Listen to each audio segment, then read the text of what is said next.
Мына есептеде 6 сыныппен байланысы бар. Мінекей. Қарап тұрсақ, бізде айтады. Кестеде 7 ақпан күнгі Астана қаласының ауа райы болжамы көрсетілген. Осы күнгі ауа райы температурасының өзгеріс ауқымын анықтаңыз дейді. Сонымен бізде өзгеріс ауқымын анықтаңыз дейді. Өзгеріс ауқымы дегеніміз тура 6 сыныптың есебіндегідей ең үлкеннен ең кішіні азайтамыз.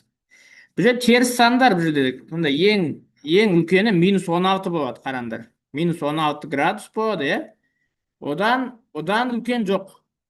Ал ең кішісі -27 болады.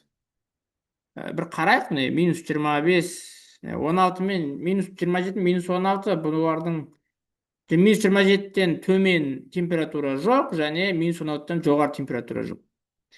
-16 көп негізі. Теріс сандарда керісінше ғой, азайтамыз. -27-ні.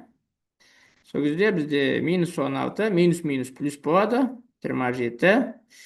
Үлкен таңбасы қойылады, плюс 27-ні 16-ны азайтамын, 11. Сонда өзгеріс ауқымы 11 градус Цельсий. Жауабы Б болады. Жауап Б. Сұрақ болса сұрай беріңдер.